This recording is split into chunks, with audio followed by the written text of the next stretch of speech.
The morning Abigail Winslow realized she had been sweeping around her dead husband's boots for 3 years without ever once moving them was the same morning a stranger rode into Caldwell, Kansas with nothing but a saddlebag, a gray horse, and the kind of quiet that made people nervous. Caldwell in the spring of 1882 was a town that had seen its share of trouble and its share of tenderness. Sitting right there on the Kishom Trail where cattle drives still pushed north, and where the wind came off the prairie so flat and unrelenting that it felt like the land itself was trying to tell you something. The town had a proper Main Street by then, with a dry goods store and a telegraph office, and a hotel called the Drover's Rest that smelled of pipe smoke and leather, and the particular loneliness of men who had ridden too far from anywhere they called home. There was a schoolhouse and a church, and a small but determined newspaper run by a man named Herbert Potts who believed that information was the only thing standing between civilization and chaos. There were also 2 saloons, which Herbert Potts believed were the chaos itself, though he had been known to visit both of them on occasion when the news was slow. Abigail Winslow lived on the eastern edge of town, in a house that her husband Thomas had built with his own hands in the summer of 1876, the year they had come out from Ohio, with 2 trunks of belongings and a faith in new beginnings that felt almost reckless in its sweetness. Thomas had been a good man. Not a grand man, not a man who made speeches or won gunfights or left his name carved into anything that would outlast him, but a good, steady, honest man who had known how to fix a fence, and how to hold her hand, and how to make her laugh on the days when the Kansas wind decided to be cruel. He had been a farrier, shoeing horses for the cattlemen and the freighters, and occasionally for the United States Army when soldiers passed through, and he had made a decent living, and they had been happy in the way that people are happy when they are too busy building something together to stop and examine whether they ought to be. Thomas had died in November of 1879, 3 days after Thanksgiving, of a fever that had come on fast and mean, and had taken him before anyone fully understood that it was serious. Abigail had been 31 years old. She had a daughter named Clara who was 7 at the time and a farmstead that needed tending and a grief so large and so sudden that she had not known where to put it. So she had put it nowhere. She had folded it inward and kept moving, the way women on the frontier had learned to keep moving because the alternative was to stop, and stopping was something the land did not accommodate. The boots had stayed by the door because she had not moved them. That was all. That was the whole truth of it, though she had told herself 100 different stories about why they remained in that exact spot just inside the front door, to the left of the threshold, where Thomas had always left them when he came home at the end of the day. She had told herself they were practical, that they might fit someone in need someday. She had told herself she simply had not gotten around to it. She had told herself Clara might want them someday for some reason she could not specify. But the truth, on that particular April morning in 1882, when she noticed the arc in the dust where her broom had gone around them like a river going around a stone, was that she had left them there, because she had not been ready for the space their absence would create. She set the broom against the wall and stood looking at the boots for a long moment. They were work boots, good leather ones, scuffed at the toe and cracked along the right heel in the way Thomas's boots had always cracked, because he had favored his right foot slightly when he walked, a habit left over from a childhood fall he had never fully explained. The laces were still tied the way he had tied them last. She had noticed that before. She had noticed it every single day for 3 years and had said nothing about it, not even to herself, not in any words. Clara came through from the kitchen with a piece of bread in her hand, 10 years old now and all sharp elbows and opinions, with Thomas's dark eyes and Abigail's stubbornness distributed through her in roughly equal measure. "Mama, are you sweeping or just standing there thinking at the broom?" Clara asked. "I am thinking," Abigail said, and Clara accepted this because she had learned early that her mother's thinking was a thing that deserved patience. It was on that same morning that Grant Fairchild rode into Caldwell. He was 34 years old, though he carried the years in a way that made him seem both older and younger than that depending on the light. He had dark hair that needed cutting and a jaw that had not met a razor in about a week and brown eyes that were direct without being hard, which was a rarer combination in the men who traveled the Kishom country than most people would have liked. He wore a good coat that had seen better days and a hat that had seen worse, and he rode his gray horse, whose name was Persimmon on account of his disposition, with the easy competence of a man who had spent more of his life in the saddle than out of it. Grant had been a cattle drover for most of his adult life, riding the trail from Texas up through Indian Territory and into Kansas season after season, doing work that was hard and seasonal, and that paid tolerably well while it lasted and not at all when it did not. He had been good at it. He had a way with cattle and a way with the men who worked them, a kind of calm authority that came not from force but from the fact that he genuinely understood the animals and genuinely respected the men, which was not as common as it should have been in that line of work. But the drives were changing. The railroads were pushing south, and the ranges were getting fenced, and the great wide open of the Kishom Trail was slowly being measured and divided and claimed by men with surveying equipment and legal documents. And Grant had ridden north with the last big drive of the season in late March, and found himself in Caldwell with the strange awareness that he was not entirely sure what came next. He had a small sum of money saved. He had skills that were practical and transferable. He had no particular attachment to any one place on the map, which had always felt like a freedom, and was beginning, at 34, to feel like something else entirely. He tied Persimmon at the hitching post outside the Drover's Rest and went inside to see about a room. The woman behind the desk at the hotel was not Abigail Winslow. She was a stout, practical woman named Mrs. Beatrice Haverford who ran the hotel with her husband Clement, and who assessed Grant with the efficiency of someone who had given rooms to several thousand drovers and had learned to read them like an almanac. 3 days or more, she asked. More, I expect, Grant said. I am looking for work. What kind? Horses, mostly. I know cattle too, but I can shoe a horse and I can train one and I can doctor one in a pinch. Mrs. Haverford paused in her writing. Farrier work. Among other things. She looked at him again, more carefully this time. You know there has not been a proper farrier in Caldwell since Thomas Winslow died back in '79. Nearest one now is over in Medicine Lodge and he drinks. That seems like an inconvenient situation for a town on a cattle trail, Grant said. It is a very inconvenient situation, Mrs. Haverford agreed. Room is 50 cents a night or $2.50 a week. There is a livery stable down the street run by a man named Dobbs who lets space to working men if you want to set up a forge. Dobbs is reasonable. The room includes breakfast. Grant took the room and paid for a week in advance, which Mrs. Haverford noted with approval. He met Abigail Winslow the following afternoon.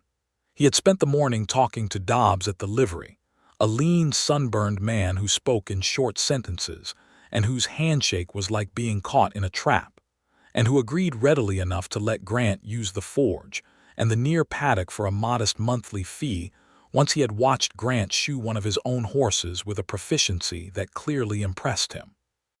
By afternoon, Grant had 3 horses waiting, and the word had spread in the efficient sidewalk telegraph way of small frontier towns. Abigail came with her mare, a roan named Juniper who had thrown a shoe on the road that morning.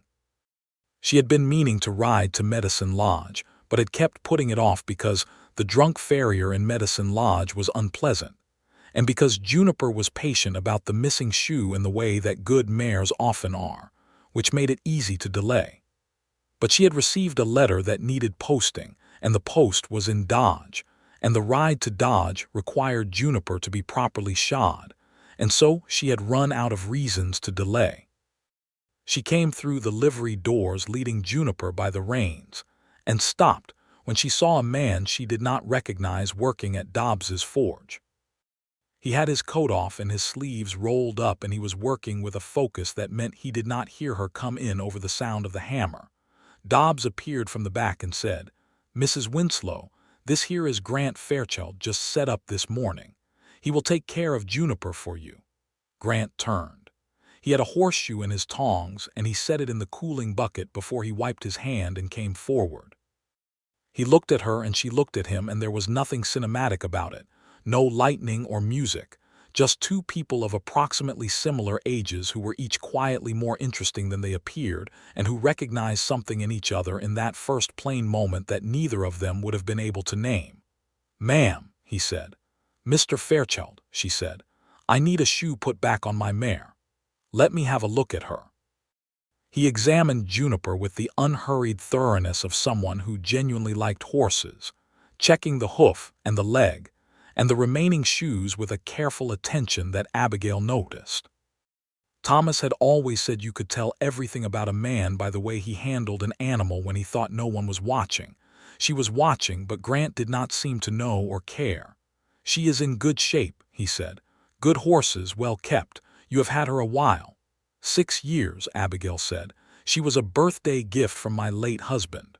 The word hung there for a moment. It always did.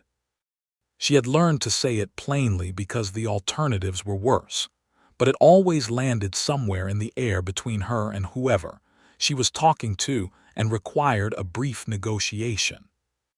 "I am sorry for your loss," Grant said, in the straightforward way of someone who meant it and was not going to perform it.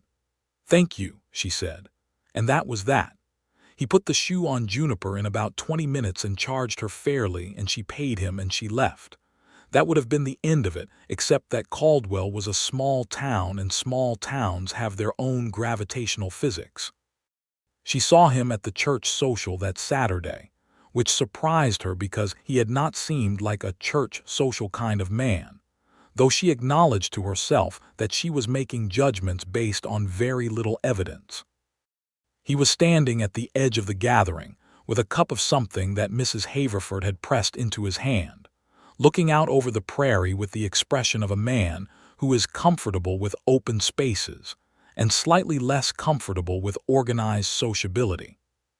Clara was with Abigail, as she always was at these events, and Clara had no shyness whatsoever, which meant that she had walked directly up to Grant Fairchild within 10 minutes of arriving and asked him if it was true that he had ridden the whole Kishom Trail. "Multiple times," he told her. "Did you ever see Indians?" Clara asked. Abigail made a sound of maternal correction, but Grant answered seriously, which Clara responded to immediately because children always know when they are being spoken to like a person rather than managed. "I did," he said. "Comanche and Kiowa mostly, sometimes Cherokee in Indian Territory. And I want to say something important about that since you are asking, which is that most of what people say about Indians in this country is wrong in ways that matter, and what is being done to them on these plains right now is something this country is going to have to reckon with for a very long time." Clara considered this. "My teacher, Mr. Prout, says they are savages." "Mr. Prout is mistaken," Grant said simply. Abigail looked at him then, and he met her eyes, and she thought, well, there is more to him than the forge. They talked for a while after that, the three of them, and then Clara was absorbed into a game with other children and Abigail, and Grant stood at the edge of the church yard in the fading afternoon light, and talked in the tentative, circling way of two people who are a little more interested in each other than they are prepared to admit. He told her he was from Missouri originally, a farm outside of Joplin, that he had left at 18 and had been moving ever since. He told her about the drives, the long months of dust and weather, and the strange brotherhood of men on the trail, the cattle that numbered in the thousands, and the sky that went on forever, and the rivers that had to be crossed in ways that were genuinely dangerous, and that nobody talked about enough when they were romanticizing the cowboy life. She told him about Ohio, about coming out with Thomas, about building the house in the early years when everything had been new and a little frightening and full of possibility. She did not talk about Thomas's death. She talked about Thomas living, which was something she rarely did anymore, and she noticed that it felt different than she expected it to. Not painful in the way she had braced for, but something more complicated, something that had sadness in it but also warmth. "You built a real life here," Grant said. "That takes courage." "Or stubbornness," she said. "They are easily confused." He laughed. It was a good laugh, real and unguarded, and it surprised her into smiling back. She went home that evening with Clara, chattering about the game and the food, and the new farrier who had said Mr. Prout was wrong about Indians, and Abigail listened and answered and tucked her daughter in, and then stood in the quiet kitchen for a while before she went to bed, not quite sure what she was feeling, and not quite sure she wanted to examine it closely yet. The boots were by the door. She had not moved them. She walked past them and up to bed and lay in the dark and listened to the wind and thought about the year 1882 and what it meant to still be alive and not yet finished. The weeks that followed had a rhythm to them that Abigail found herself looking forward to, which was something she noticed with a certain wariness, because she had not looked forward to things for a while. Grant was becoming a fixture at the livery, and his reputation spread the way useful reputations do in frontier towns, with the satisfied endorsements of men whose horses were well shod, and whose questions about animal ailments had been answered with practical knowledge rather than guesswork. The cattlemen coming through on the drives were glad of him. The local ranchers were glad of him. Even Mr. Dobbs, who was not naturally a man given to enthusiasm, said privately to Mrs. Haverford that Fairchild was the best horseman he had seen in Caldwell since Thomas Winslow, which was the highest compliment Dobbs had in him. Grant came to shoe Juniper again in May when she needed a full reset, and he and Abigail talked over the paddock fence while he worked, a natural, easy conversation that moved between practical subjects and larger ones without much effort. He asked about the farm, about how she managed it, and she told him about the 2 hired men she had on part-time basis, and about the kitchen garden and the chickens, and the way the land produced adequately if you respected what it could and could not do. "You ever think about leaving?" he asked, not cruelly, just with genuine curiosity. "I used to," she said. "In the first year after Thomas died, I thought about going back to Ohio almost every week. My sister is there. My mother, though she is getting old now." "What kept you?" Abigail looked at the house, its solid, hand-built walls, its porch where Thomas had sat on summer evenings with his feet up and a cup of coffee going cold. "He built it," she said.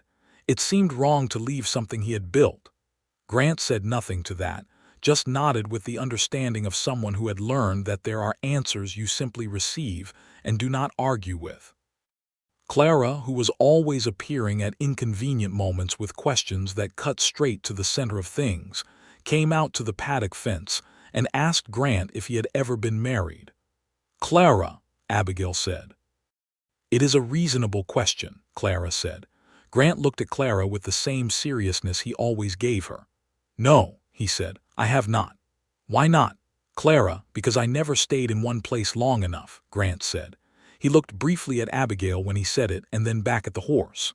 Clara absorbed this and wandered off to find more interesting things to do, and the small silence she left behind was the most eloquent thing that had happened between them so far. June came in hard and hot, which was Kansas's way, and Caldwell filled up with drovers and their cattle, and the particular chaos of a trail town in full summer swing. The saloons did their business and the hotel was full, and the streets were loud with the commerce of men who had ridden a long way and wanted to celebrate the end of it. Grant was busier than ever, shoeing horses for the drives and the local ranchers and the cavalry detachment that came through from Fort Dodge looking for remounts, and he had hired a boy named Sam, who was 16 and eager, to help him with the bellows and the heavy lifting. Abigail ran her household and tended her garden and took in some sewing work for extra money and watched over Clara, who was in school 5 days a week, and who was developing a friendship with Grant's young assistant, Sam, that Abigail filed under things to monitor but not interfere with yet. She and Grant saw each other 2 or 3 times a week at minimum, by the nature of the town's size and the overlapping of their daily business, and they had fallen into the habit of a kind of easy, unplanned conversation that both of them seemed to value without having to say so. There was one afternoon in late June that Abigail remembered afterward with the particular clarity of a moment that matters. She had come to the livery to ask Dobbs about a matter of harness repair and had found Grant there alone, the work quieted for an hour in the midday heat, sitting on an overturned crate outside the wide door with a cup of water and a worn book open in his hands. He looked up when she came and she saw the book was Emerson, which surprised her enough that she said so. "You expected something else?" he asked. "I did not expect Emerson, no," she said. "My mother had a whole shelf of books," he said. She believed reading was the one thing that was always worth the time. "I carry 3 or 4 with me wherever I go." Abigail sat on the fence post nearby, which was not particularly ladylike, but the heat made the proprieties feel optional. "What does Emerson say about the cattle trade?" she asked. "He is surprisingly quiet on the subject," Grant said, "though I think he would have had opinions." She laughed and he laughed, and then they were quiet for a while in the comfortable way of people who have stopped needing to fill silence with noise, the heat sitting over everything like a hand, the distant bawling of cattle drifting from the pens at the edge of town. "I have been meaning to ask you something," Grant said. He was not looking at her, looking out at the street, and she could hear the deliberateness in it, the way he was approaching the thing carefully. "Ask," she said. "How are you managing truly, not the practical answer, the real one?" She was quiet for a moment. People in Caldwell asked after her welfare regularly, but they asked in the way of social maintenance, the inquiry that comes with its own expected answer, and she had learned to give the expected answer without thinking about it. This was different. "Some days better than others," she said at last. "It has been 3 years. There are days when I believe I have made my peace with it, and days when I come into the kitchen in the morning and for just 1 second I expect him to be sitting at the table, and the second passes and I am fine, but it is a strange kind of fine." "Yes," Grant said, as if he understood something in that. "Did you ever lose someone?" she asked. "My father when I was 20, and a man I rode with for 5 years who died at a river crossing in '76. Neither of them is what you are describing, losing a marriage, but I know something about that second when you think they are still there." "It is the cruelest second of the whole day," Abigail said. "And then it passes," he said. "And then it passes," she agreed. They looked at each other then, clearly and without the usual social filters, and there was something in that exchange that neither of them acknowledged and both of them felt. And then Abigail said she needed to find Dobbs, and Grant went back to his water and his Emerson, and the afternoon continued as afternoons do. It was Herbert Potts, the newspaper man, who caused the first real complication, because Herbert Potts believed in community information, and in the late summer he printed a small notice in the Caldwell Post noting that Grant Fairchild, formerly of the Kishom Drives, had established himself as the town's permanent farrier, and was now taking on contracts for horse training and veterinary services. And he added a sentence, more by gossipy instinct than journalistic necessity, that Mr. Fairchild had become well known in the community, and particularly well regarded by certain of the town's fine citizens. The certain fine citizens in question were understood by everyone who read it to include Abigail Winslow, because Caldwell was a small town and small towns run on inference. This produced a visit to Abigail's house from Mrs. Haverford, who was not malicious, but who was interested in human affairs the way a naturalist is interested in wildlife, and who sat at Abigail's kitchen table with coffee, and said that people were talking and that people were talking in a way that was mostly kind, but that Abigail ought to be aware of because awareness was always better than surprise. "What are people saying?" Abigail asked, keeping her voice neutral. "That you and Mr. Fairchild have been friendly," Mrs. Haverford said. "We have been friendly," Abigail said. "We are neighbors in a small town. Friendliness is customary." "Of a particular kind," Mrs. Haverford said, and looked at her over her coffee cup with an expression that was not unkind. Abigail was quiet for a moment. Through the kitchen window she could see the porch and beyond it the road and the flat prairie beyond that, all of it lit in the particular gold of late August that was one of Kansas's genuine gifts. "I like him," she said finally, and the honesty of it surprised even her. "I find his company worthwhile. Whether that is something more than neighborly regard, I cannot tell you because I genuinely do not know yet." "That is an honest answer," Mrs. Haverford said. "It is the only one I have." Mrs. Haverford nodded and drank her coffee and said no more about it, which was perhaps the kindest thing she could have done. Abigail thought about it after she left. She stood at the kitchen sink and looked out at the yard and thought about what it meant to find someone's company worthwhile, what it meant to look forward to the Tuesdays and Fridays when their paths tended to cross, what it meant that she had started wearing her better blouse more often and had not until this moment examined why. She walked to the front door and stood looking at the boots. 3 years. She had not moved them. She turned away from them and went back to her kitchen, and did not think about it any more that day. The autumn brought a change in the town's rhythm as it always did, the drives tapering off and the drovers moving on and Caldwell settling into the quieter register of its off-season self. The heat broke in September and the prairie went amber and the wind smelled of dry grass and coming cold, and the days shortened in the serious way of the northern plains, as if the sky were keeping accounts. Grant had settled enough that he was paying a small rent for the livery space rather than the day rate, which Dobbs had proposed because it suited them both, and he had moved from the hotel into a single room above the dry goods store that had more light and less tobacco smell. He had become genuinely woven into the fabric of Caldwell, the kind of person who gets greeted by name and consulted on practical matters and invited to things. And this was new enough to him that he was still slightly surprised by it each time it happened. He was also, very quietly, falling in love with Abigail Winslow, which he was handling with a care that bordered on the archaeological, uncovering it slowly and examining each layer before proceeding to the next. He knew she was not finished grieving. He could see it in the small ways she held herself back from certain things, the way she would come to the edge of lightness and then pull back, the way she sometimes got quiet mid-conversation for a second or two in a way that had nothing to do with what he had said. He respected it because it seemed like the right thing to do, and because he was not a man who confused patience with weakness. He had ridden the trail for 15 years.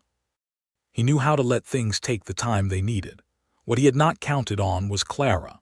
Clara Winslow, at 10 years old, had decided that Grant Fairchild was a good person, and was proceeding on that basis with the absolute directness of a child who has not yet learned that adults prefer to arrive at their own conclusions. She told him things about her mother that Abigail would have been mortified to know she was sharing. She told him about the quilt Abigail had started and not finished. She told him that her mother read poetry on Sunday afternoons when she thought Clara was napping, and that she sometimes cried when she did. And she told him this not with any sense of betrayal, but with the matter-of-fact tone of a child reporting weather. "She is sad sometimes," Clara said one October afternoon when he was teaching her, at her own persistent request, the basics of hoof care on one of the more patient livery horses. "But she tries not to show it because she thinks it worries me." "Does it worry you?" Grant asked. "Not as much as I think she thinks it does," Clara said. "I know she misses my father. I miss him too. But I also think she has been lonely for a long time in a different way than missing him, and that seems worse to me." Grant looked at her, this extraordinary, direct, unsentimental child, and said, "You are very perceptive, Miss Clara." "I know," Clara said simply, and went back to examining the horse's frog with the metal pick he had shown her how to use. On a Thursday evening in October, Grant appeared at Abigail's door at 6 in the evening with a book in his hand and a slightly uncertain expression that she had never seen on him before, which was itself notable because he was not generally a man who appeared uncertain. "I thought you might want to borrow this," he said. "It is Whitman." "I finished it." She looked at him. She looked at the book. She stepped back and said, "Come in and have coffee, Mr. Fairchild." He came in. He stopped just inside the door, the way people do when they enter an unfamiliar house for the first time, taking in the room before moving through it. She watched him notice the boots.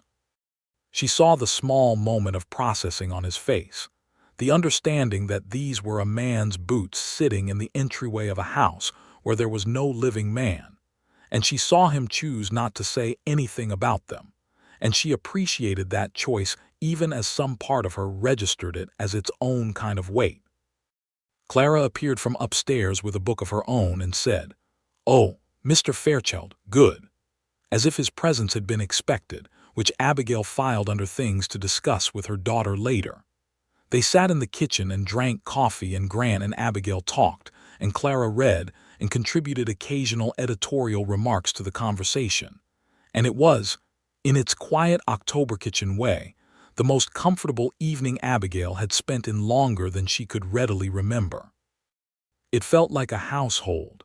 It felt like what a household is supposed to feel like, and the recognition of that was sweet and frightening in equal measure. Grant left at 8, walking out past the boots with his hat in his hand, and Abigail stood at the door and watched him go down the road in the dark and the cold. And then she came back inside and stood in the entryway for a moment looking at the boots, and then she went upstairs. She did not sleep particularly well that night. November came in cold and gray, the hard sky November of the plains, and on the 8th of that month Abigail was in the dry goods store when she overheard, without meaning to, a conversation between two women she knew slightly, a Mrs. Carver and a Mrs. Pendleton, who were not discussing her with any malice but with the frank sociological interest that Caldwell's social life tended to produce. "She is a good woman and she has kept herself well," Mrs. Carver was saying. "But 3 years is a long while to keep a dead man's boots by the door, is all I am saying. Some people say it is devotion. I think it has more to do with being afraid." "Of what?" Mrs. Pendleton said. "Of everything that comes after," Mrs. Carver said. Abigail moved to a different aisle and studied a bolt of calico with more attention than it warranted and waited until her face returned to its usual expression. Afraid. Was she afraid? She had never put that word to it. She had put other words to it, loyalty and remembrance, and simply not having gotten around to it, but not afraid. She stood there in the dry goods store considering the word the way you consider a pebble you have turned up, checking its weight and texture, deciding whether it belongs in your pocket or back on the ground. She bought her calico and went home and stood in front of the boots again and said under her breath, to no one in particular, "I am afraid," saying it did not fix anything. But it was the first honest word she had said about the whole business in 3 years, and that felt like something. Grant came to the house again the following Sunday, this time with apples he had gotten from a passing freighter and a tin of pepper and salt crackers from the store, and they sat on the porch in the cold, wrapped in coats with coffee, while Clara hunted for late-autumn grasshoppers in the dry grass of the yard, because she had recently developed a scientific interest in insects. The cold was not unpleasant. The sky was the hard, clean blue that Kansas produces after the first serious cold snap, and the prairie stretched out in all directions in shades of amber and gray that were genuinely beautiful if you had the patience to look at them. "Can I ask you something?" Grant said. "Yes," she said. "Do you miss Ohio?" She thought about it. "I miss certain things about it, the trees mostly. There are not enough trees here." My sisters laugh. The way the summers were softer there. She wrapped both hands around her cup. "But Ohio is a place I left. This is the place I chose. Even after everything that happened. Because of everything that happened," she said. "You cannot separate the place from what happened in it. It would not be honest to try." He nodded slowly. He was looking at the prairie, the long flat line of it, and his expression had something searching in it that she had learned to recognize as a sign he was going toward something difficult. "I have been thinking," he said. "No," she said, "I can tell when you are thinking. You get very still." He turned to look at her with a slight smile. "That is an observant thing to say." "I am an observant person," she said, which was true. He looked at her for a moment longer than usual and then looked back at the prairie. "I find I do not want to leave Caldwell," he said. "I have been moving since I was 18. I have had about 15 years of moving, and I find that I am satisfied with the experience. I would like to stop." "It is a good place to stop," Abigail said carefully. "It is," he said, "particularly." Clara came in from the yard with a grasshopper in her cupped hands and required both their attention for a while, which broke the moment, and Abigail was not entirely sure whether she was relieved or disappointed.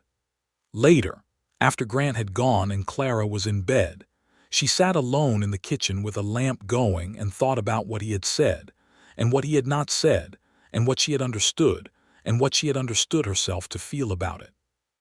She was not a woman who had a talent for self-deception. She had married Thomas at 23 without question because she had loved him clearly and immediately, and there had been nothing complicated about knowing it. This was different.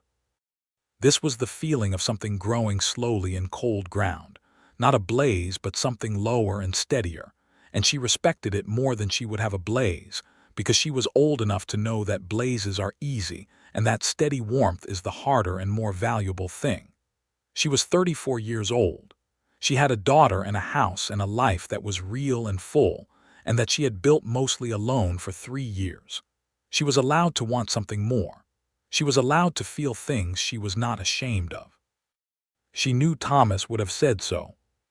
Thomas, who had been kind and clear-eyed and who had loved her without trying to contain her, would have said, "Abigail, do not go and be senseless about living out of some idea about what loyalty requires of you."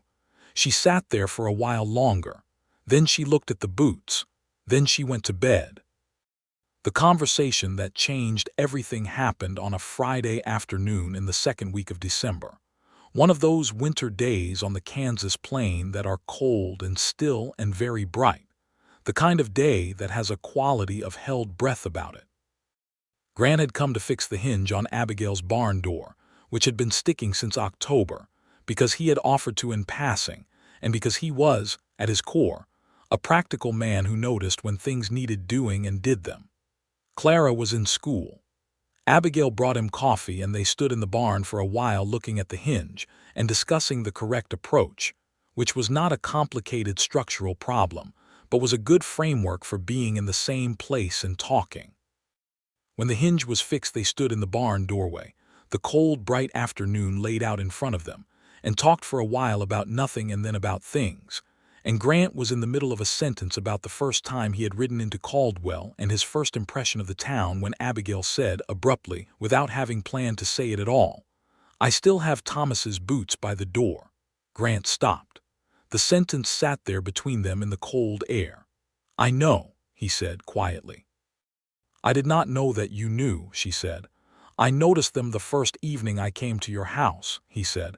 "I did not say anything because it did not seem like my place." "No," she said. No, it was not. She was looking at the fence line, the pale winter grass, anything that was not his face. "I have been trying to understand why I have not moved them. 3 years is a long time to leave boots by a door." He was quiet. He had the gift of genuine silence, the kind that was not uncomfortable absence but presence without demand. "I think I was afraid," she said, and it was easier to say the second time. "I think as long as they were there, the door was still open in some sense. Not that he was coming back. I am not irrational about that. But that the life I had with him was still the current life somehow, still the one that was in progress." She paused. "And moving them would mean that life was over and the next one had to begin. And beginning again is..." She stopped. "Hard," Grant said. "Terrifying," she said. "More honest." He came and stood beside her in the barn doorway, both of them looking at the winter afternoon, their breath making small clouds in the air. Their shoulders were almost touching. "You do not have to do anything before you are ready," he said. "That is not what I am saying." "I know it is not," she said. "But I am also honest enough to see myself clearly, and I can see that I am not so much not ready as I am choosing not to be ready. There is a difference." "Yes," he said. He turned slightly toward her. "Abigail." It was the first time he had used her given name. It arrived in the air between them differently than she had expected, with a weight and an intimacy that was not presumptuous but was unmistakable. She turned to look at him. "I have a great deal of feeling for you," he said. It was direct and plain, and said in the voice of a man who had thought about it for a long time before deciding that plain honesty was the only kind worth offering. "I am not going to pretend otherwise because I think you already know it, and because pretending would be disrespectful to both of us. I am not asking you for anything. I am not putting any pressure on anything. I am just telling you the truth because you are a woman who deserves the truth." She looked at him for a long moment. His face in the winter light was very steady, very open, the kind of face that does not bargain.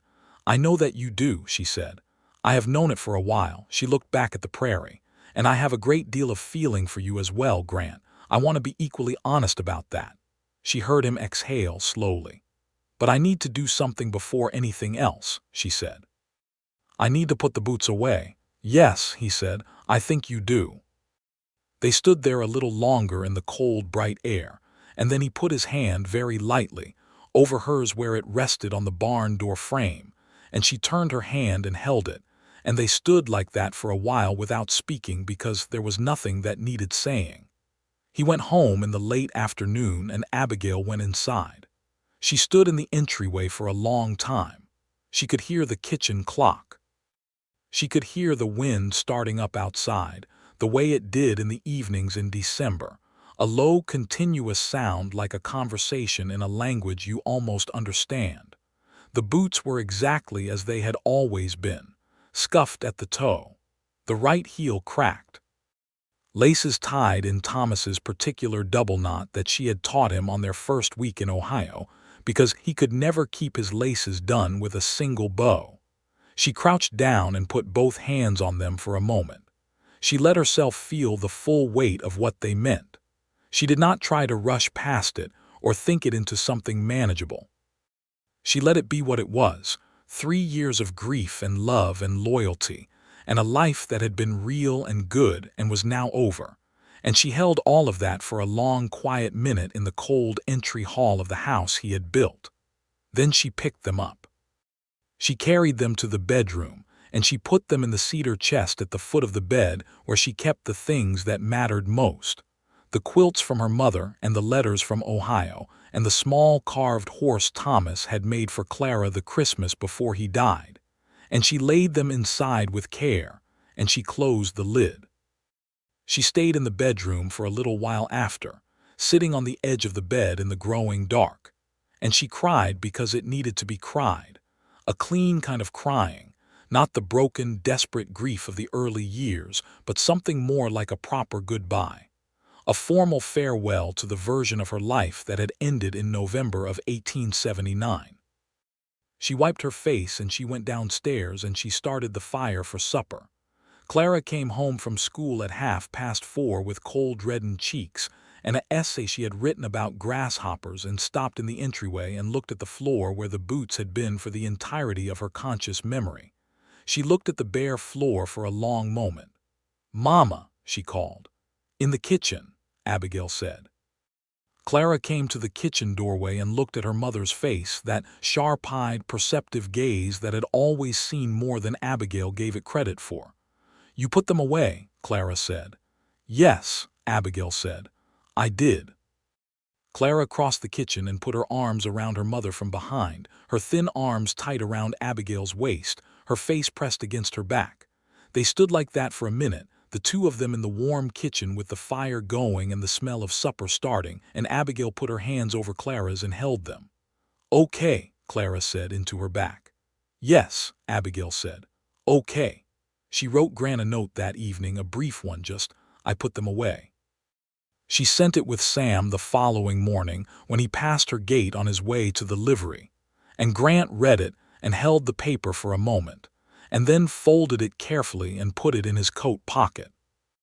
He came to the house that evening with his hat in his hand and no pretense at all, no borrowed book or practical errand to use as a reason, just himself standing at her door in the cold December evening. "Come in," she said.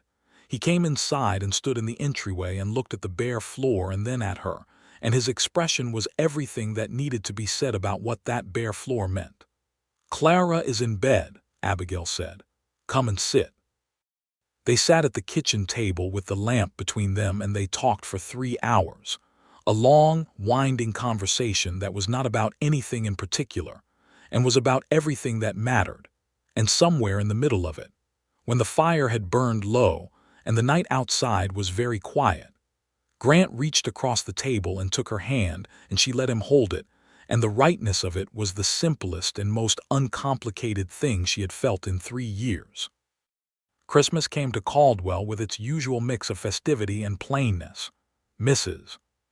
Haverford decorated the hotel dining room, and Herbert Potts wrote a column about the spirit of the season, and the church had a service that drew nearly everyone in town, even the few people who spent the rest of the year maintaining a philosophical distance from organized religion. Grant and Abigail and Clara spent Christmas Day together, openly and with no pretense about it, and if the town had anything to say about it, the town kept its own counsel, because the consensus in Caldwell was fairly firmly on the side of them, which was the thing about small frontier towns that people from larger places often misunderstood. They were full of gossip and judgment, but they were also full of a practical human warmth, a recognition that life on the plains was hard, and that people who had found something good in it deserved to keep it without interference. They had Christmas dinner at Abigail's table, the good china out, and a hen that Grant had contributed along with 2 bottles of wine from the hotel's modest supply. And Clara gave Grant a drawing she had made of Persimmon the gray horse that was extremely accurate in all its details and which clearly delighted him. And Abigail gave him a new pair of work gloves she had stitched herself. And he gave her a volume of Emily Dickinson that he had ordered from a bookseller in Wichita by mail 3 weeks prior, which arrived 4 days before Christmas, as if the postal service had understood the stakes, and which was inscribed inside in his direct, careful handwriting. For Abigail, who understands that some things take the time they take, she read the inscription twice and then looked up at him across the table with the lamp light between them and Clara watching with bright, interested eyes, and said, "Thank you, Grant." "You are welcome, Abigail," he said. Clara looked between them with the satisfaction of a person who has been quietly engineering a particular outcome and is pleased to see it coming to fruition. January of 1883 was cold in the serious manner of the Kansas plains, with wind that cut straight through, and nights that dropped to temperatures that made the world seem very still and very serious. But there was a warmth inside Abigail's house that had not been there in the winters before, a different quality to the evenings, a different register to the mornings when she came downstairs and built the fire and put the coffee on. She and Grant had spoken plainly about what they were and what they were becoming, which suited them both because they were both people who found circling around the truth to be more exhausting than the truth itself. He was courting her, and she was permitting herself to be courted, and the fact that they were both adults in their mid-30s with full and complicated lives behind them meant that the process had a directness and a seriousness that was, in its own way, more romantic than any of the grand gestures that dime novels were so fond of. He took her to supper at the hotel dining room on a Thursday evening in late January, just the 2 of them while Clara stayed with Mrs. Haverford, and they ate properly and talked, and the restaurant was warm and there were candles on the tables, and at the end of the evening he walked her home through the cold, clear night, and at her door he asked if he could kiss her, and she said yes. And it was very simple and very good, and she stood inside the door afterward with her back against the wood, and felt something that she eventually identified as joy, which was not a word she had applied to herself in some time. February passed in a progression of days that each had something new in them, a texture of possibility that Abigail had almost forgot was available to her. They rode out together on clear days, juniper and persimmon side by side on the winter-pale prairie, and they read to each other in the evenings, sometimes from Whitman and sometimes from Dickinson, and sometimes from the Bible, because Grant had a particular affection for the book of Psalms in a way that was more poetic than religious. And he read them well, with a voice that understood rhythm. Clara had accepted Grant into her world with the completeness of a child who makes up her mind and then does not second-guess herself. She was not trying to replace Thomas. She was clear-eyed enough to understand the difference between her father, who was gone and would always be her father, and this man who was becoming important in her mother's life in a different and specific way. She had visited Thomas's grave in the small Caldwell cemetery with her mother in October, as they did every year on the anniversary of his death, and she had talked to him there in the unself-conscious way that children talk to the dead, telling him about grasshoppers in school and her friend Sam and the new farrier in town. And she had come away from that visit with a peacefulness about it that Abigail found both comforting and humbling. March came and the land started its thaw, and the first cattle drives of 1883 began arriving from Texas. The long columns of longhorns and the drovers on their horses, and the dust that rose in a visible column you could see from the edge of Caldwell before you could hear them. Grant was in the busiest period of his year, shoeing horses from morning to evening with Sam working alongside him, and Abigail brought them both supper some evenings because it was practical, and because she liked to. And Sam, who was 16 and acutely observant of adult behavior, was very careful not to grin about it in a way that was either visible or audible. On a March evening when the wind was warm for the first time since October and smelled of grass coming back to life, Grant came to Abigail's house after supper and sat on the porch steps, and she sat beside him, and they watched the last of the light go from the sky in that long drawn-out prairie fashion, the colors lasting forever because there was nothing to stop them. "I want to ask you something," he said. "I know," she said. She had known for a while that this was coming, had felt it approaching the way you feel a change in the weather. "Then I will ask it plainly," he said.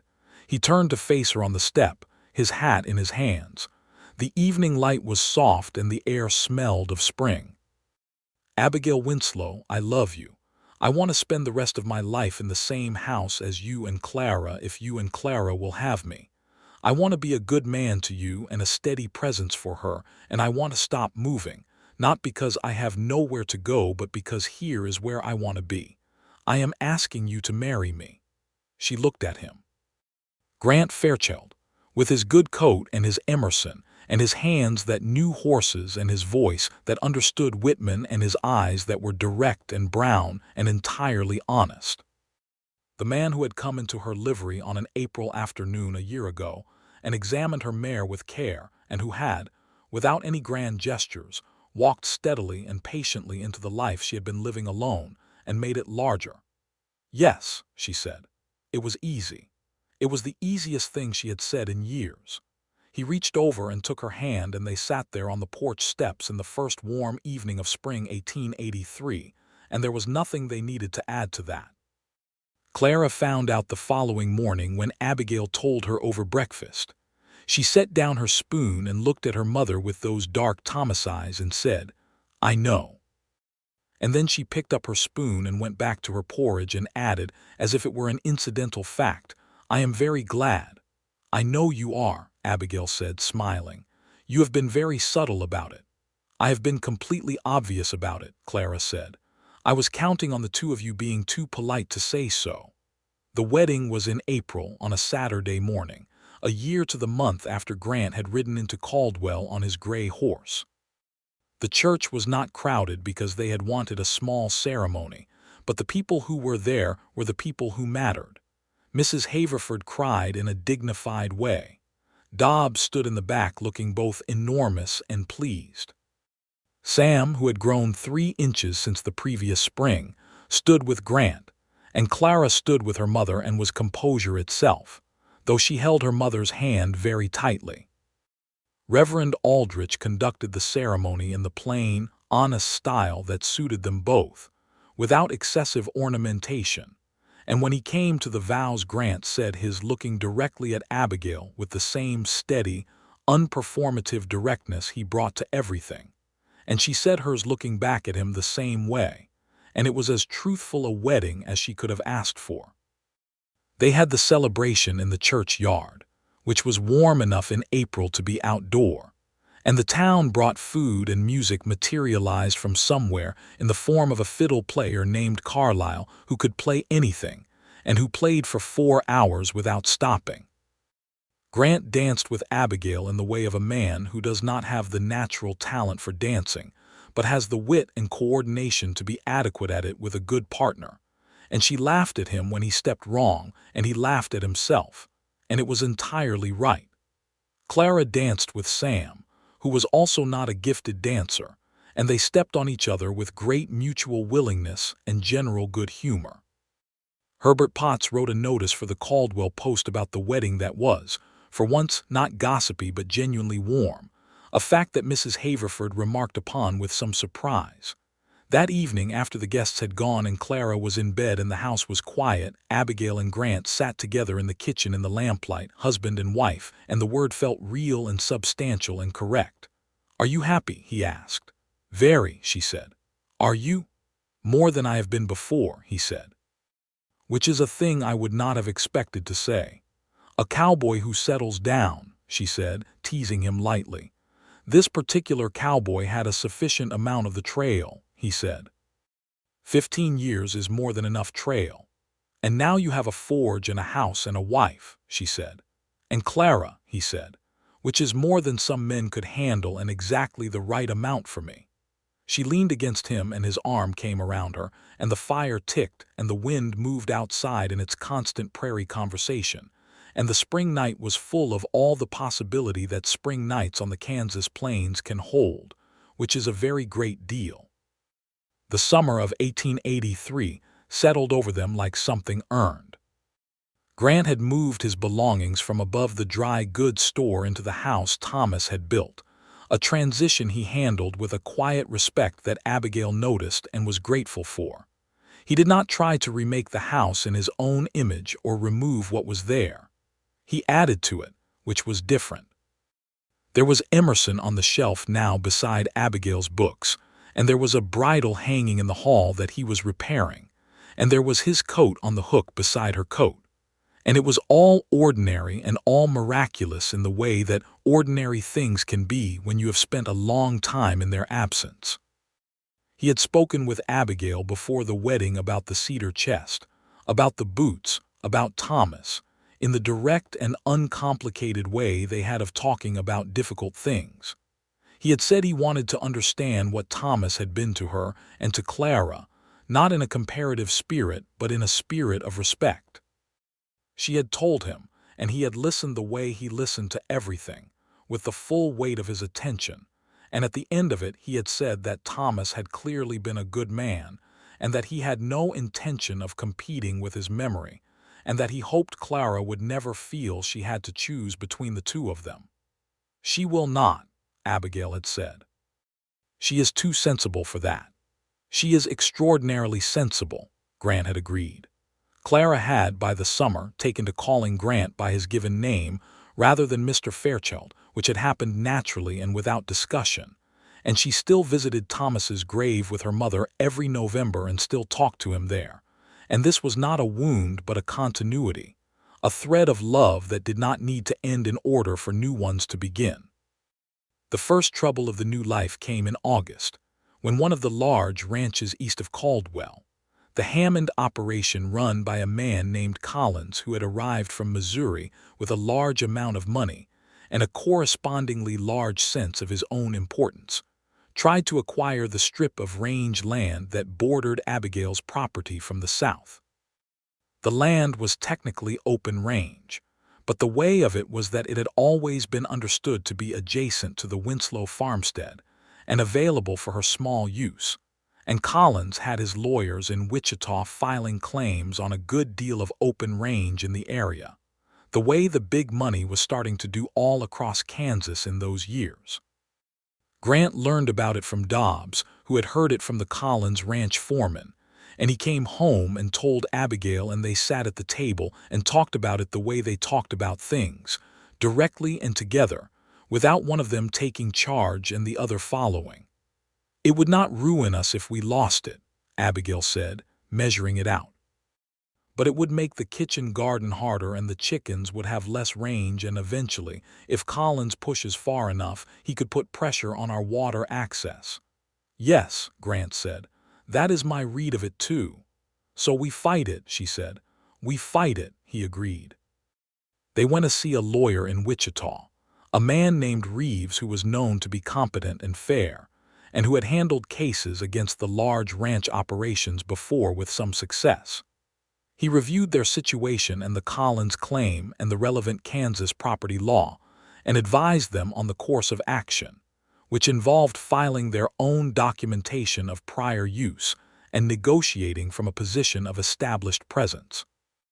It was not fast and it was not particularly pleasant, but by October they had a resolution that preserved Abigail's land rights and established a clear boundary that Collins agreed to, partly because his legal claim was not as solid as his lawyers had initially made it seem, and partly because Grant had a private conversation with Collins himself that was not heated but was very direct, and that Collins apparently found persuasive.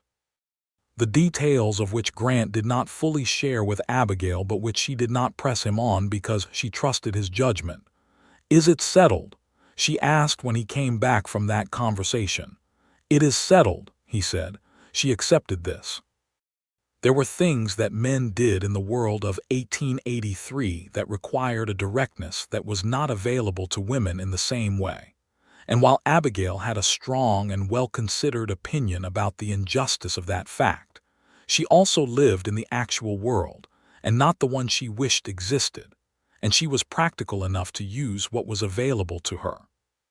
She wrote to her sister in Ohio about it, a long letter that covered the land dispute and a great deal else besides, and her sister wrote back a letter that was 12 pages long and that contained, among other things, a declaration that she was coming to visit in the spring of 1884, and that she expected to find everything exactly as Abigail had described it, which was to say better than it had been in a long time. By November of 1883, a full year since the kitchen conversation about feeling for each other, since the cold barn door afternoon when everything had been said, Abigail knew she was expecting a child. She sat with the knowledge for a day before telling anyone, turning it over, feeling its weight and its implication, its particular character as a new thing in the world. She told Grant on a Sunday morning while Clara was at church with Mrs. Haverford. She told him in the kitchen, plainly, because that was how they did things. He sat very still for a moment after she said it. She watched his face, which did things she did not have a complete vocabulary for, a sequence of responses that moved from surprise to understanding to something that was not a small thing at all. "Abigail," he said. "Yes," she said. "In May, I think." He stood up and came to her and put his arms around her and held her there for a while without saying anything, and she rested her head against his chest and felt his heartbeat, steady and strong, and the morning light came through the kitchen window and lay over everything in the warm gold way of late autumn mornings on the prairie. "A baby," he said, finally. "A baby," she confirmed. He pulled back to look at her face, and his eyes were wet, which he did not apologize for or hide, and she loved him very much in that moment for not doing so. Clara received the news that afternoon with scientific interest and practical questions about sleeping arrangements, which made them both laugh, and then she hugged her mother very carefully, as if Abigail were suddenly more fragile than she had previously been, which was sweet and slightly unnecessary. "I will help," Clara said firmly. "I know you will," Abigail said. The winter of 1883 into 1884 passed in the particular texture of a winter with something warm at its center. Grant's practice continued to grow, and he had begun building a proper small workshop adjacent to the livery with Dobbs's agreement, a proper farrier's forge with good equipment and space to work, which was more than he had expected to have. The town was growing, the railroad having come through Caldwell fully by now, which changed the character of the trail business but did not end it, and there were new families arriving, and the school was expanding, and Herbert Potts's newspaper was publishing 3 times a week. Abigail's sister Margaret arrived in April, 2 weeks before the baby was due, on the train from Ohio, which she had never taken before and which she described in vivid detail over the first evening. A tall, fair woman with Abigail's same way of saying exactly what she thought, and who assessed Grant within about an hour of arrival with the frank, evaluative gaze of an older sister, and then said to Abigail in the kitchen while Grant was out checking on Persimmon, "He is a good man. I can tell." "I know," Abigail said. "You seem happy," Margaret said. "I am," Abigail said. Margaret looked at her carefully with the knowing of someone who had known her since birth. "Really happy," she said. "Not the brave face happy you wrote me about for 3 years." Abigail met her sister's eyes. "Really happy," she said.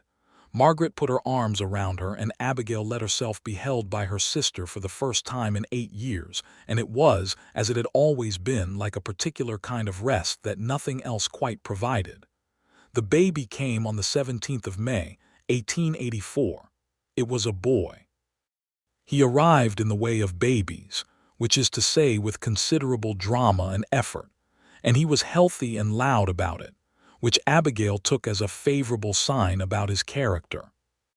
She lay back against the pillows with the baby in her arms and Grant beside her, his hand over hers, and Clara in the doorway trying to see, and Margaret having a very controlled and dignified small cry in the corner of the room. "What will we name him?" Grant said. They had discussed names in the way of expecting parents, tentatively and with many revisions, but had not settled. Abigail looked at the baby, this new person with his scrunched red face and his black hair and his very strong opinions about having arrived in the world, and said what she had been thinking but had not yet said. "Thomas," she said. "Thomas Grant Fairchild." She looked up at Grant. "If that is all right with you."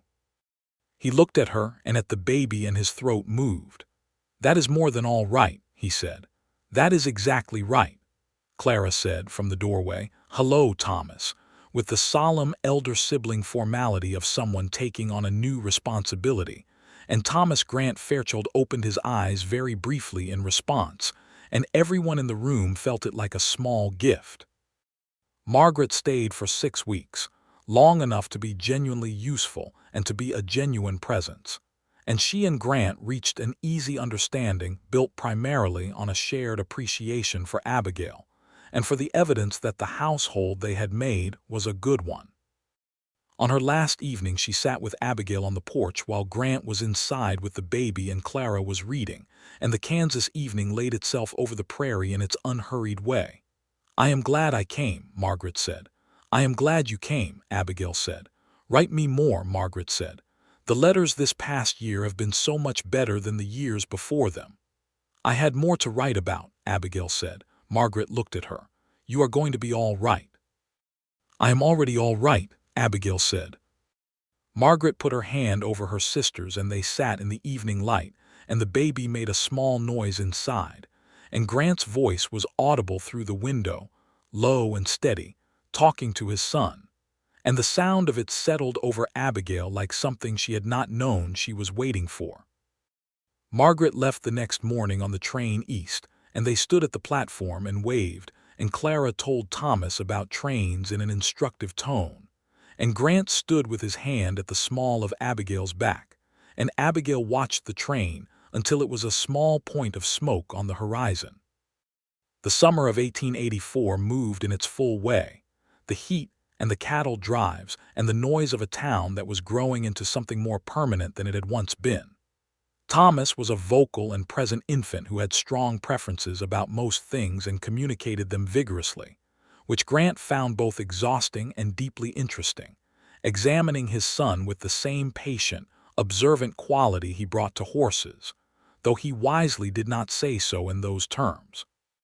Clara turned 12 and was, by all accounts, the sharpest student in Caldwell school, and was beginning to articulate opinions about reading law someday, which made Herbert Potts, who had become a sort of honorary uncle to her by virtue of his fondness for her editorial instincts, say that she had better go to one of the women's colleges in the East, and Clara had looked at him very seriously and said that she was aware of that plan. Grant had begun training horses formally, beyond just the shoeing work, working with young stock for several of the local ranchers, and developing a reputation that was bringing horses to him from as far away as Dodge City. He had hired Sam on a proper permanent basis now, the boy having grown into a capable young man who was going to be, in a few more years, a good horseman in his own right, and who had developed a friendship with Clara that was, as Abigail had been monitoring, one of genuine mutual respect and the early tender consideration of two young people becoming aware of each other, which she had noted and filed for the longer view. On an October evening when Thomas was 5 months old and sleeping in the manner of babies who have decided to be cooperative for the evening, Abigail and Grant sat in the kitchen after supper while Clara was upstairs reading, and the lamp was going and the fire was good, and the house was warm, and they were quiet together in the way of people who have lived enough of each other's silences to be fully at home in them. "I want to ask you something," Abigail said. "Ask," he said, which was what she always said to him. "Are you happy here?" she said. "Truly. You rode the trail for 15 years. You were free in a way that this life is not. Do you miss it?" He thought about it. She appreciated that about him, that he always thought before he answered, that he did not give the reflexive, reassuring response. "I miss parts of it," he said honestly. "I miss the open sky and the scale of it, the way the drives went on for weeks and the world was very large. I do not miss the cold, and I do not miss the loneliness, and I do not miss looking at a map and seeing everywhere on it as the same." He looked at her. "This is not everywhere on the map. This is the specific place where you are.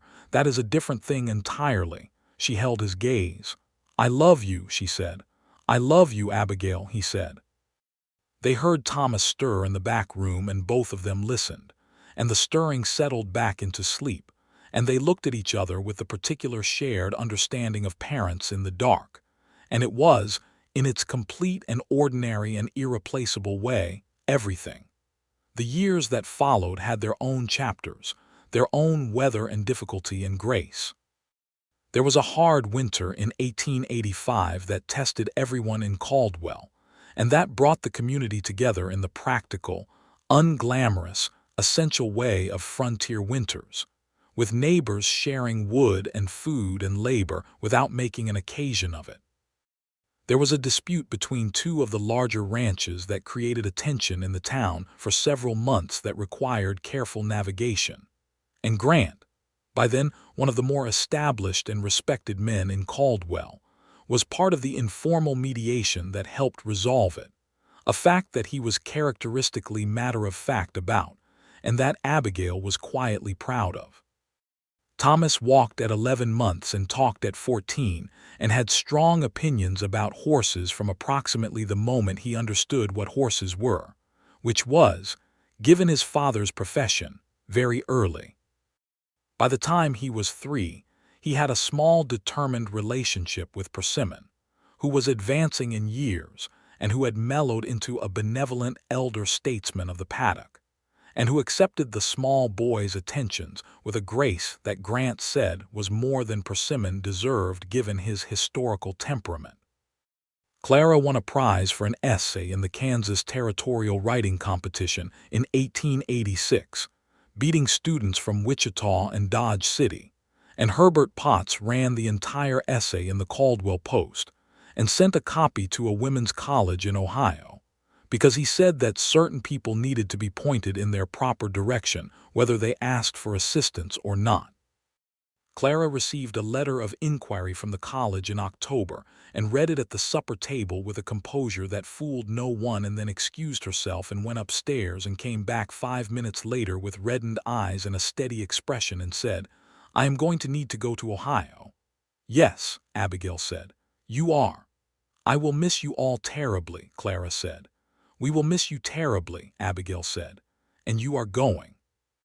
Grant said nothing, but he reached over and put his hand briefly on Clara's shoulder in the way that he had with her, a wordless acknowledgment that was exactly right because it did not add anything to what had already been perfectly said. On a November evening in 1886, the 7th anniversary of Thomas Winslow's death, Abigail went to the cemetery as she always did at this time of year. She went alone this time, Clara being at school and little Thomas napping under Grant's supervision, and she stood at the grave in the clear, cold November air and spoke quietly for a while in the way she had learned to speak to the dead, which is to say without performance, without the kind of talking that is really about the speaker, but simply and directly.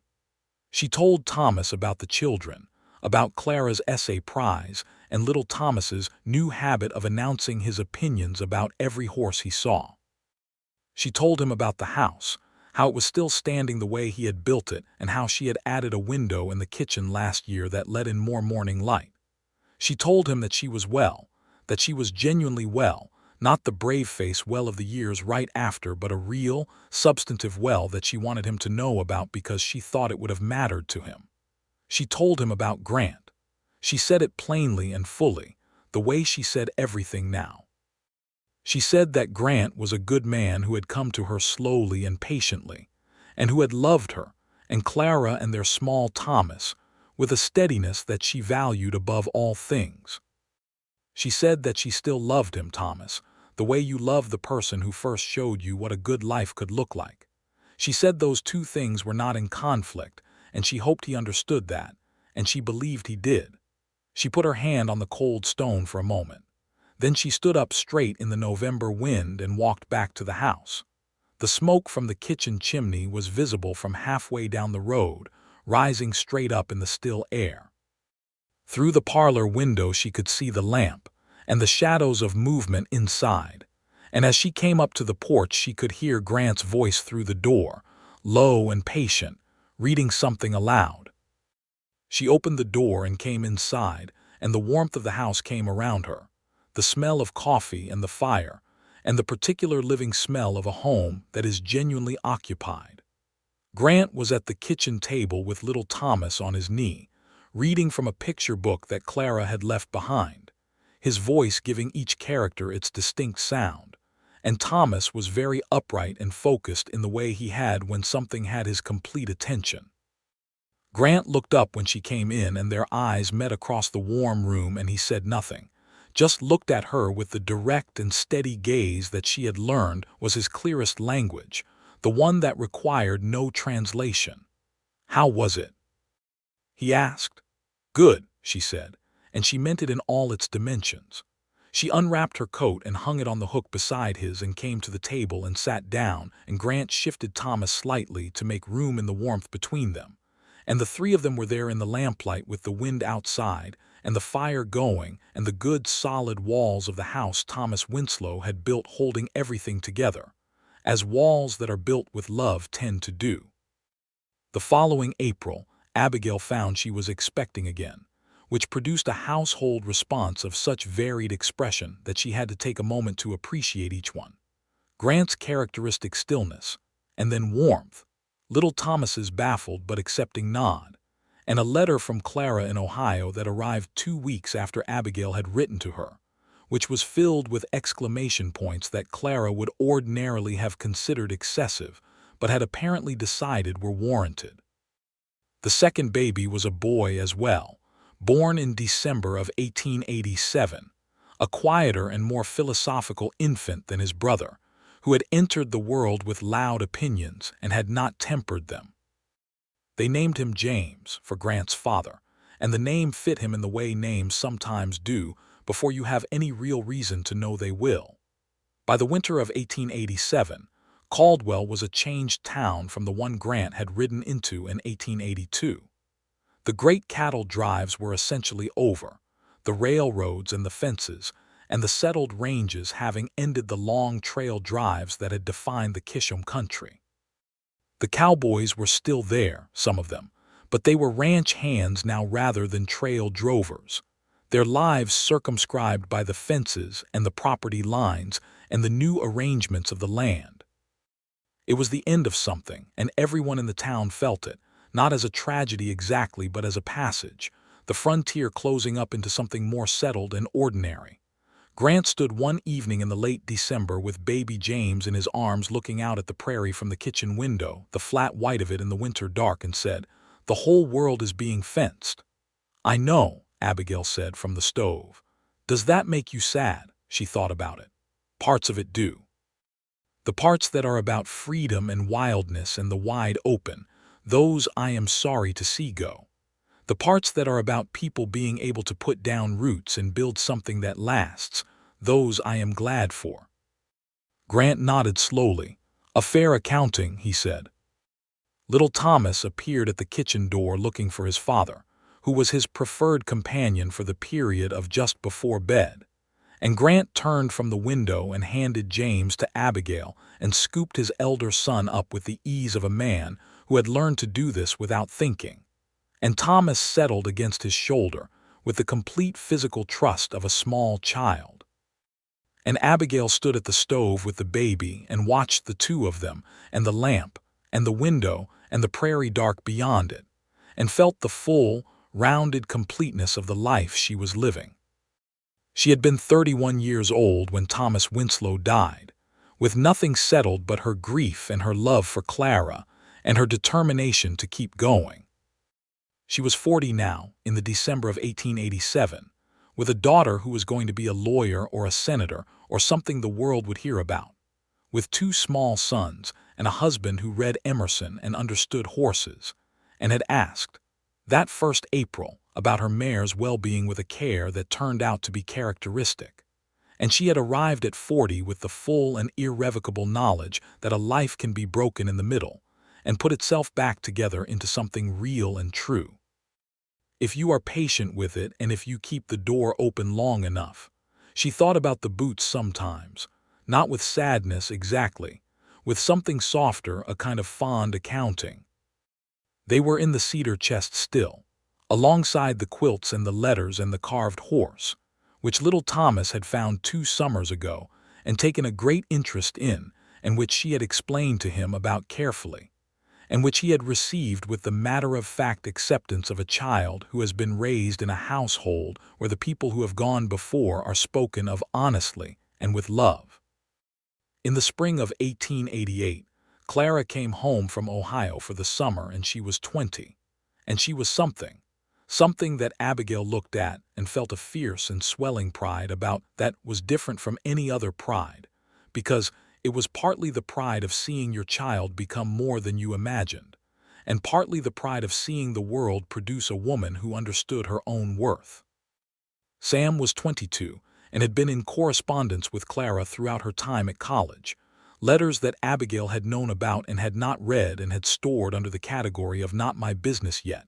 And when Clara and Sam were together in the same room in Caldwell for the first time in 2 years, Abigail watched them find each other across the room at Mrs. Haverford's summer social and thought, well, there it is. She told Grant about it that evening and he said, I know. Sam has been trying to work up to writing a proper letter for 6 months. I told him to stop strategizing and just write it. What did he write? Abigail asked. I have no idea, Grant said. I do not read other people's correspondence. Clara writes back, Abigail said. I know, he said. Sam comes in some mornings looking like he has been given a particularly fine horse. She laughed and Grant smiled, and the evening was warm and the boys were asleep, and Clara was somewhere in the summer night probably talking to Sam with all the efficiency of 2 people who have been corresponding for a year and suddenly have the advantage of being in the same place. That summer had a particular gold quality to it, a warmth and fullness that Abigail stored in memory the way you store certain seasons when you know they are singular. Clara was home. The boys were small and golden and uncomplicated. Grant was there, reliably and completely there, the way a person is when they have stopped moving and have found the place where their weight belongs.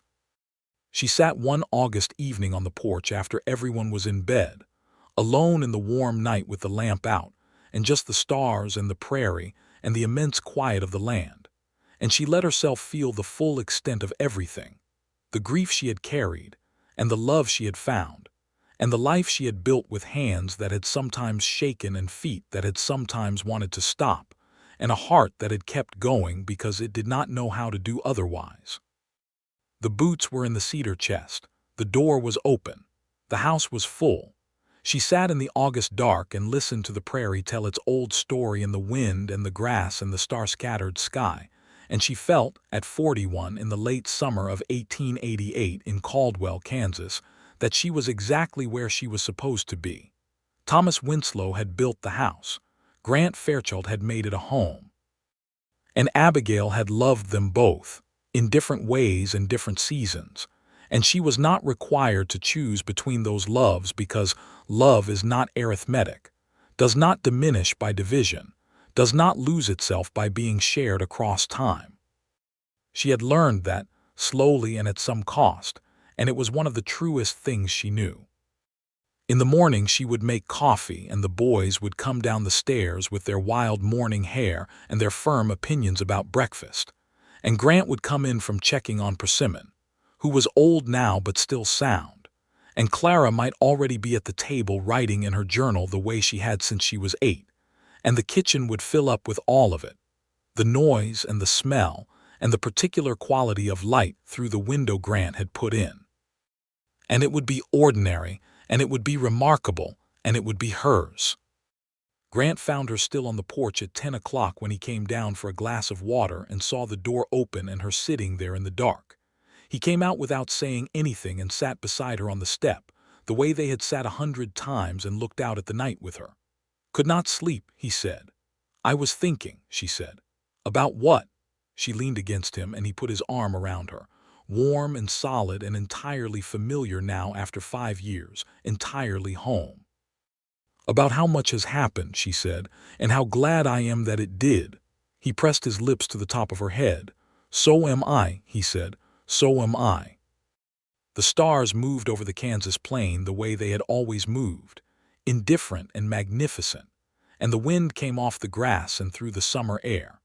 And on the porch of the house that Thomas Winslow had built, in the late warm night of a summer that was already becoming part of the past, Abigail Fairchild sat with her husband and felt the full, clean, uncomplicated weight of a life that had been broken and had healed and had grown into something larger than either of its parts. A life that was, in every real sense, a life worth living.